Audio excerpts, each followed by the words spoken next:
It's time for Success in Real Estate with Frankie Griffin, owner and broker in charge of the Palmetto Success Team, certified residential specialist, accredited buyer representative, military relocation professional, real estate appraiser, and author of Success in Real Estate.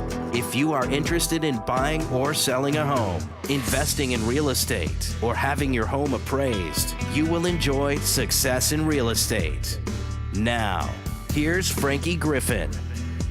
Should you have a home inspector come out and inspect it before the home goes on the market? There's I think a lot of people are starting to sort of side with the idea of having the home inspection before it goes on the market. But I'm sure there's still some homeowners that might be a little leery of doing that, and I understand it. But we're going to talk about it. We're going to tackle the issue and put it to rest once and for all. We're going to start making the right decisions. But we'd love to hear from you. If you have any comments or questions or opinions on the matter, you can give us a call. The number here in studio is 799-8255 or 799-TALK. Maybe that'll help you remember the number a little better. Love to hear from you. Give us a call. But in studio, I've got my buddy, David DeBose. He owns DeBose Home Inspection. Been working with David for many years, long time. He also teaches home inspection, or the course, at our Real Estate School for Success. So he knows what he's talking about. He's been around for quite a while. But David, how you doing this morning? I'm doing fine, Frankie. Thanks for having me here. Well, I know you got a lot of business lined up this afternoon, and I'm taking you away from it. But, it's kind of hot to do what you do. Very hot. Good. Very Great. hot. Well, you probably don't mind crawling under the house this time of year. No, actually, it's a little cooler under the house than it is outside the house. So. I guess it might just sit under there for a little while. But David, how long have you been doing home inspection now? 11 years. 12. 11 years, and you've been teaching it for quite a while. And you've helped or assisted the Real Estate Commission, or LLR, in putting together the exam, or what was your role in that? I was one of 8 inspectors invited around the state to come together and work for 2 days rewriting the home inspector exam. Okay.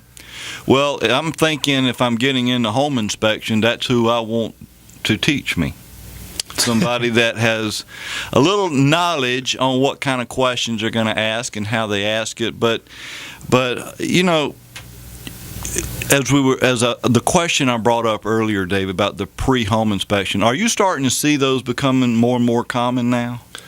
Yes, the trend is going in that direction, but it's still not nearly as many as it should be.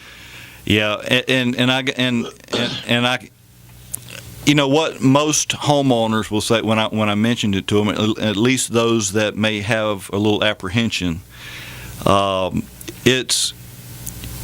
the law says we have to disclose all known defects. Well, if I don't know of any defects, then there's nothing for me to disclose. That's correct. And quite frankly, if I'm selling my house, I would just assume not know if there's anything wrong. And I get that. I understand that's what a lot of homeowners are concerned about. But as I've said many times before, if there are issues with the home, bad news will not get better with time. No. In fact, it's just going to get worse. And depending on what the issue is, if you don't go ahead and address it now, it will cost more to address it later. Absolutely. I got a good example if I got a second. Sure. About 5 or 6 weeks ago, I did an inspection for someone buying a lake house. And the person who bought this lake house bought the lake house during the bubble. And so he's already taken a big hit on the value of the house. Mm-hmm. And then when we did he was really upset about how much money he's got to bring to the table. And then, to add insult to injury, he had some serious issues with mold and some damaged wood in the crawl space, and he was not happy at all. I guess not. If he had done the pre-inspection and had known that, then he wouldn't have maybe lost quite as much money as he did. Yeah, because, at the end of the day, if there's problems, it will come to light. Right. Because, I mean, it's just, you can just go ahead and expect the buyer will have a home inspection done. And they're going to find, if it's there, it's going to be found. Well, if you're the homeowner, the last thing you want is to go ahead and lock yourself in on whatever sales price you and the buyer have agreed to, and then find these problems. Because I can tell you, more times than not, if we have to go back and start renegotiating any part of the deal or the contract, seller, that's the last thing you want to do is to have to re-engage in another negotiation. Typically, seller, you're not going to come out on top if you have to negotiate more. So the least amount of negotiating in the whole procedure, the better off the seller is going to be. The more it drags on, it's typically in favor of the buyer. So, seller, if you know these things up front, let's go ahead and deal with it, make the repairs so that we know that we're not going to have to worry about it after the fact. And where I think you're going to find this to be a huge help, let's say, for example, there's an issue there that would cost $1,000 to fix the problem. Well, if you let the buyer fix it, if you let the buyer find that problem, and then you try to negotiate the difference, and you've got an estimate there, maybe 2 or 3 estimates, of about $1,000 to repair the problem, I can assure you, if I'm representing the buyer, we're not going to drop the price $1,000. We're probably going to be looking to drop the price $4,000 or $5,000, because that estimate only tells me what it's going to cost to fix what we can see. You can't always see what's behind the problem. That's very true. So, and that typically drives up the cost and stuff. So, I would rather just go ahead, if I'm representing the seller, let's go ahead and put the house in good condition where we don't have all the issues and the problems. It makes the buyer feel good. If I'm showing the house, David, and you've already been there, and I can see where you've already inspected this home, that gives me and my buyer a lot of confidence, or a lot more confidence, when we're making an offer on the house. So, seller, I think you'll be pleasantly pleased with the offer you get by having these pre-inspections versus I don't have any idea what the condition is. I mean, it looks good. But, David, you know as well as I do, how many times have you pulled up to a house that just looks gorgeous, looks great? Oh, nice-looking house. Can't be anything wrong here. And good grief. Then you go in the crawl space. Oh, my gosh.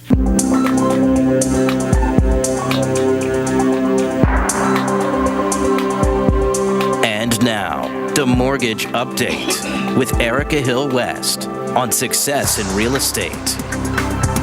Well, good morning and welcome back to Success in Real Estate. We'd love to hear from you if you have any questions or comments, because we're talking about home inspections, both pre and post. And, well, we haven't got to the post yet, but we're going to get to it. But right now, we want to get our mortgage update with our mortgage go-to gal, Erica West. If you have any questions or comments, please give us a call. The number in studio is 799-8255, 799-8255. How you doing, Miss Erica? I'm doing well, Frankie. How are you? Oh, it's a fine day today, and it's Friday. I saw you yesterday, and you were talking to this class. And as always, every time you leave, the class goes on break, and they're like, "Who is this person?" She is wonderful. And it's every single class. You do such an awesome job. I love doing it. Thank you so much for letting me come and ramble on to those people for an hour. But it's nice to be able to talk to somebody, ask a question, and get a simple answer. One that if I can understand it, then anybody else can understand it. But what's going on in the market today? Are you still seeing? Are you busy right now? Yeah, I am really busy. But I have a lot of people that are pre-quals right now. We had great May, a great June. July's looking good. People are really starting to turn around and start buying. I thought maybe we would see a lull this summer, but I was wrong. Well, I mean, and it's just awesome. And now's the time. If you're going to buy, now's a good time to do it. I do believe rates are still low, and I'm going to ask you because I keep getting it. What are the rates now, or close to them? Rates are actually for government loans. Rates are with good credit and low GTI, we're at about 3.75. It's still under 4%. Yeah, and even conventional is not that. It's like 4 and 8. Okay, not bad.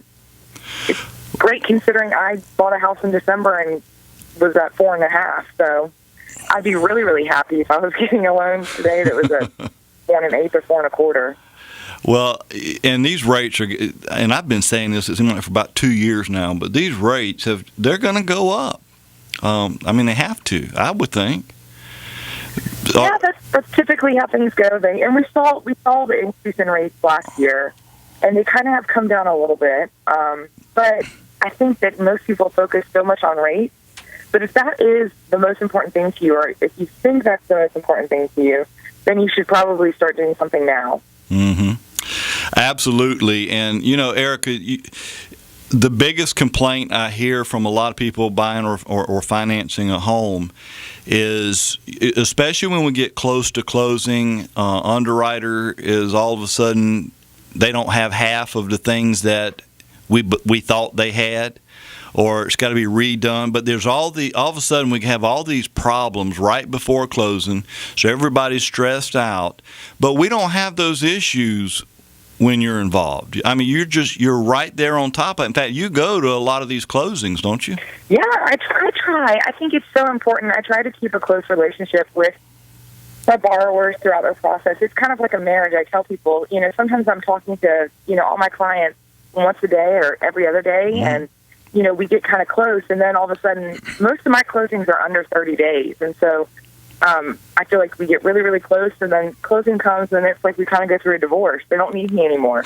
Yeah. And so it's kind of sad. But I like to go because it's to the closing, I like to see them. And a lot of times they're expecting the lender to be there.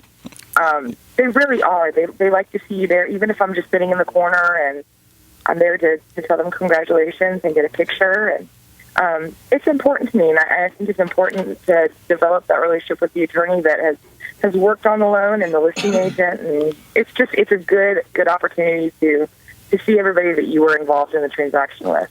Right. Well, I tell you, it's just so comforting to know, because you've told me a number of times when I've called you during the sort of the heat of the moment when things start to get a little nervous. The first thing you always tell me is, Frankie, just hang up, settle down, and you say, I don't have any right to get nervous unless you get nervous. That's right. I tell people all the time, especially my clients, everybody tends to get really nervous, especially for borrowers. They're a week before closing, they're getting really nervous. And, I have to tell them, this is really typical. We should know a couple of days before closing what's going to happen, and you're not allowed to freak out until I freak out and I don't freak out. So, we went to a big conference last week with our Mid-Atlantic region, and I was really, really honored to be able to talk just about some of my processes and procedures and things that have really benefited me and being able to have control of my file. And our EVP said that I have a 99% pull-through, which means 99% of the loans I turn in close. That's incredible. And I think that the 4 that haven't closed this year were due to the borrower losing a job right before closing, or title issues, or inspections that couldn't get negotiated out between the buyer and seller. So it wasn't necessarily financing. Mm-hmm. And that's really great. I love to hear that I'm able to assess somebody's financial situation, pre-qualify them, and for them to actually have a closing. That's really, really important, especially for real estate agents. I don't know how many times I hear that they get under contract, and then for some reason or another, they can't close. They don't have the financing. Yeah. They weren't really qualified to begin with. So I would make sure that real estate agents are referring or doing business with loan officers that they have a relationship with, that they have a proven track record with, that really, really will increase the business that you can do in the next couple of years to partner up with loan officers and attorneys that you know that you can depend on. Absolutely, and all this information is so important for especially the real estate agent to have and know, and how it's going to affect closing costs. Because I'm going to tell you, a lot of issues are out there, especially when a buyer finds out there's been money left on the table when they get to closing, and there's just a lot of issues that could crop up if both you and the real estate agent are not being very diligent, and you always help me cover my bases. I can't thank you enough for that. Thank you. And but anyway, if anybody out there is thinking about refinancing or buying a house, at least talk to Erica. I highly recommend it. Obviously, you can, and I'm sure, and Erica will typically also agree, I think, but you should talk to at least 2 or 3 lenders. But Erica needs to be one of them. And Erica, how can we get in touch with you? You can call me on my cell phone. My number is 803-528-5019. You can email me at ewest@mortgagenetwork.com, or you can search for me on Facebook. Go to the Mortgage Go-To Gal. Please like my page and leave any comments or questions that you may have, and I will get back to you as soon as possible. You are the best. You are the Mortgage Go-To Gal, Erica. I can't thank you enough. Hope you have a great weekend. Thank you, Frankie. Have a good weekend, too. Thank you very much. How are we doing this morning, Mr. Andy? All right, Frankie. How you doing, my friend? Oh, such a fine day today. I hear you.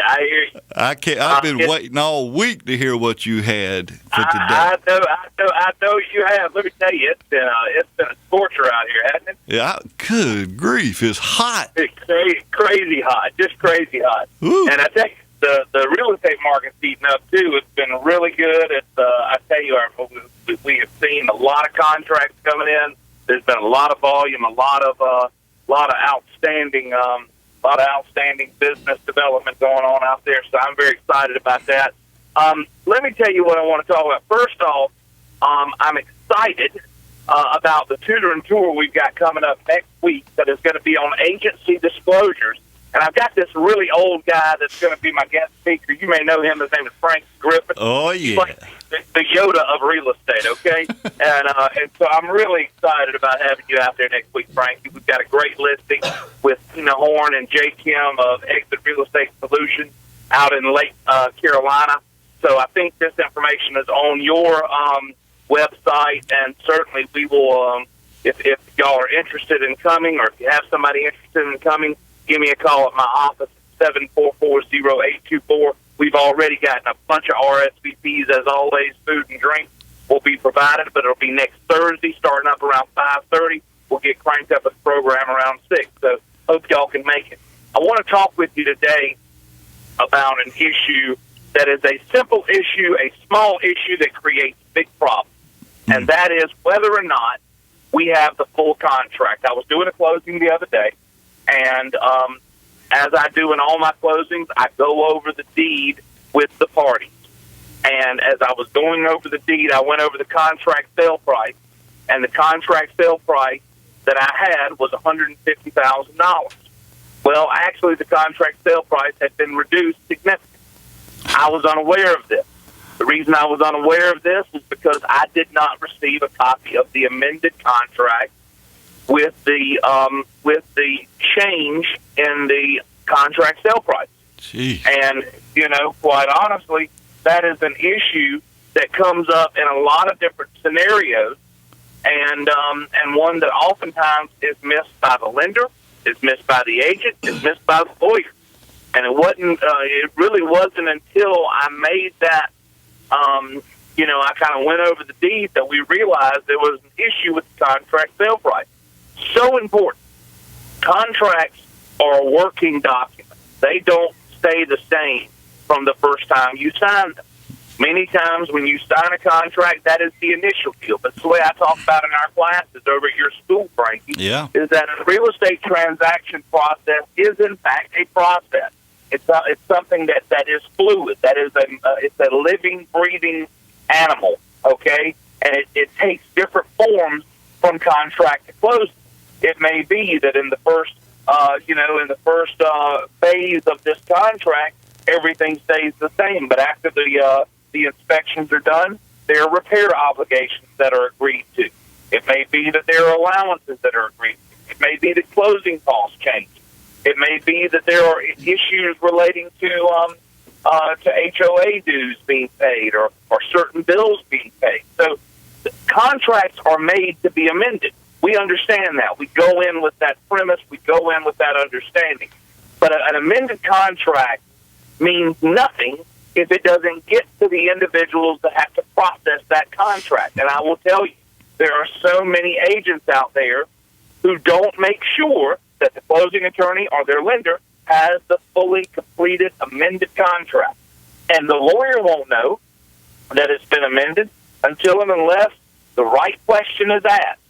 So, it's so important to make sure that if you are a real estate professional, if you're a lender, if you're a lawyer out there, that you ask that question. Do I have a completed contract?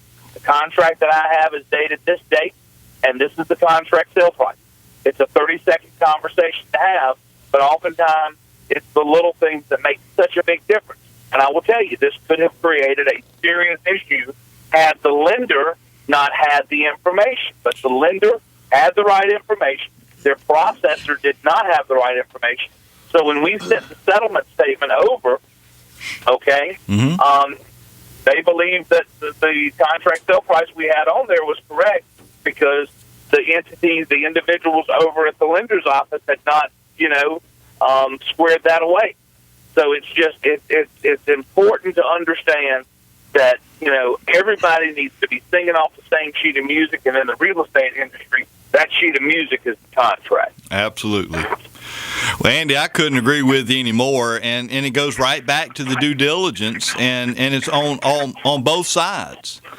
No question. Everybody, listen, in this scenario, everybody had a little blame. My office had a little blame, the lender had a little blame, the real estate agent had a little blame. But at the end of the day, I don't play the blame game. I try to get into the closing game. I want to try to get the issues fixed, try to get the issues resolved. It's just there's so many issues that are avoidable, Frank. Sure. And that's what's always frustrating to me is that we run into these situations that are avoidable. And, I'm a work in progress. The road improvement's always under construction with me, too. But at the end of the day, we want to make the process, particularly the closing process, as seamless and as easy for the client as possible. And that will certainly help us and help the agent and help the client have that seamless, great experience that we want them to have at the closing table. Awesome. And let me ask you a question in the time we got left. This was a question that came up during a continuing ed class I was teaching on Wednesday. And I just wanted to, in case there are other agents with this same question, I'd love to hear what your answer would be. But the question was, why doesn't the attorney make sure that the buyer and the seller have completed the property condition disclosure document? Because that's not something that we look at closing. I don't know. I don't know that that's something that would fall within the scope of our obligation because Sure. we don't get involved in negotiating the contract and in contract issues. I view that, even though it's a separate part, a separate phase of the transaction process, I view that as being a condition to the contract because the seller has the obligation under most circumstances, unless there's an exemption, to comply with the property disclosure statement. So in that situation, I view that as being, to some extent, a contract condition. And we try to stay away from enforcing or otherwise ensuring the compliance of the contract for the same reason that agents aren't part of the contract. Right. Y'all are representing the individuals. Y'all have the advocacy role. We are a referee in the closing. We're in a multiple representation situation. So we're a referee in the closing. Yeah, and my comment to her is, that property disclosure law states that that document must be completed by the buyer and seller prior to ratifying the contract. So obviously, all that should have been handled well before it gets to you. Yeah, no question. I view it as a contract contingency. It's something that has to be done for the contract to be in place. Absolutely. Well, Andy, how can we get in touch with you, my friend? 744-0824. I would love to hear from you. 4 locations here in the Midlands, 1 in Myrtle Beach, and I'll close it on your pontoon boat if I need. Woohoo! Okay? I can't wait. All right, pal. You have a good weekend, buddy. All right, Bubba. Thank you. All right, take care. All right, it's Andy On with On & McKay Law Firm. Does an awesome job. He does have several locations around the Midlands. He's got one in Lexington, one in Irmo, one in the Northeast, and he can help you with just about any kind of legal issue you have. I believe we got Jay on the line. How you doing, Jay? Well, hello, Frankie. How are you? You must have heard me beating you up.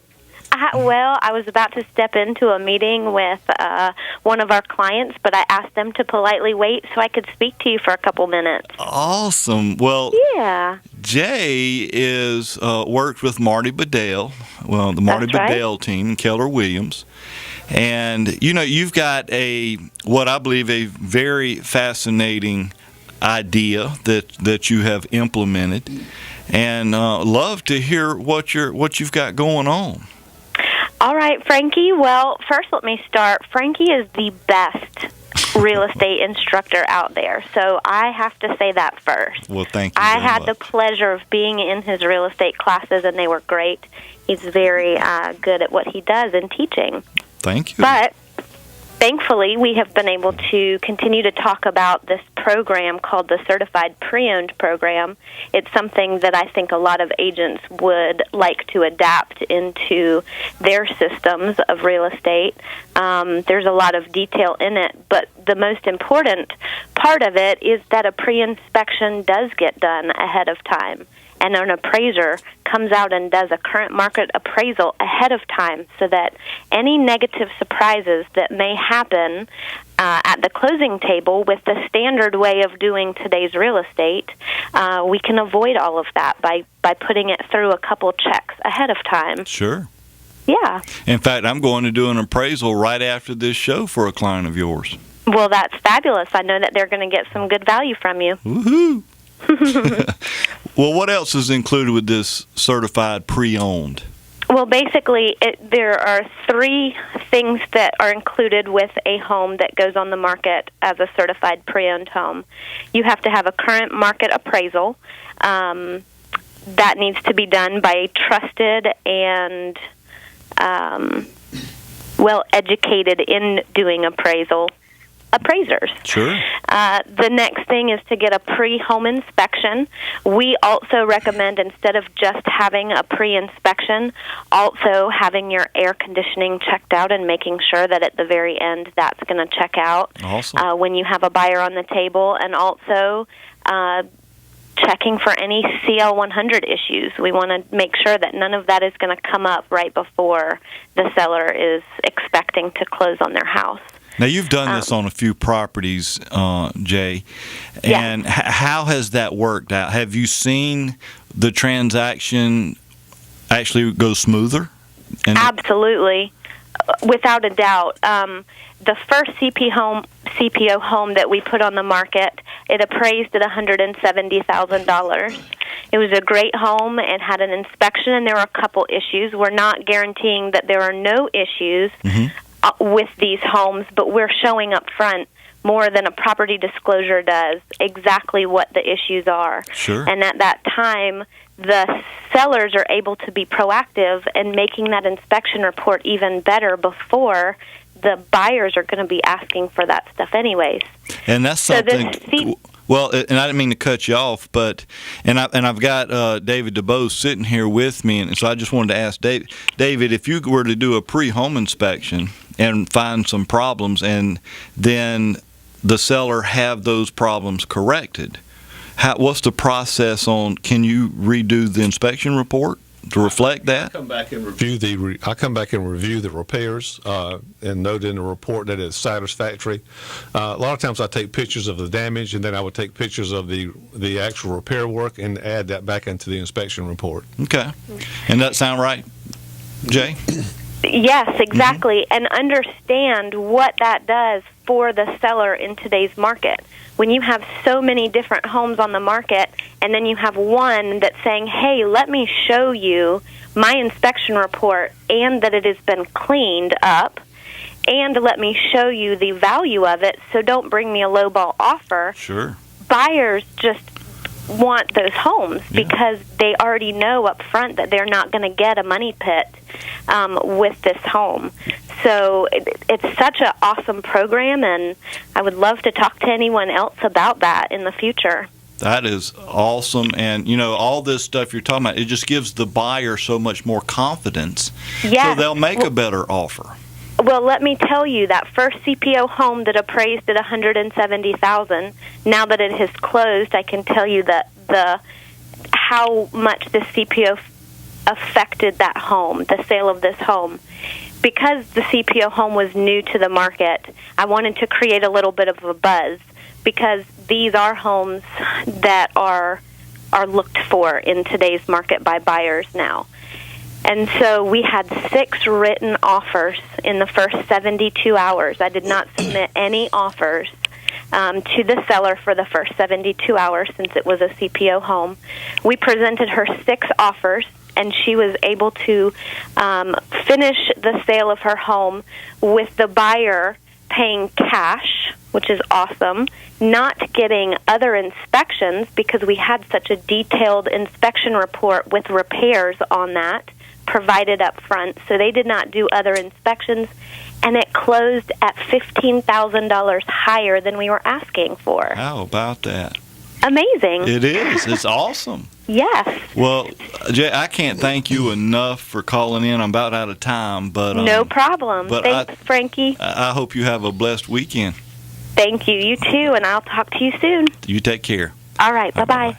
All right, and again, we got David DeBose in studio with us, and David, David does an incredible job at this, and I know we got a little time left, but one of the things you want to ask a home inspector before you call them is, are they a member of any professional organizations? And Dave, we got a little bit less than a minute, but real quick, what is ASHI, and are you a member of that? ASHI is the American Society of Home Inspectors. It's probably the oldest. It's a nonprofit organization. It's been around for a long time, and I'm a certified member of ASHI, which is the top level of ASHI.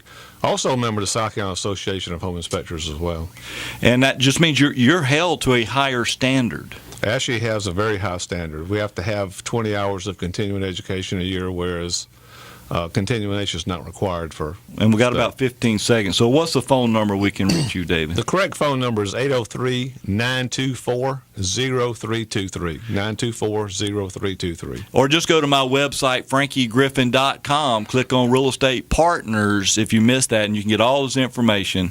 Thank you so much for joining us today. Hope you have a safe, wonderful weekend. You've been listening to Success in Real Estate on The Point.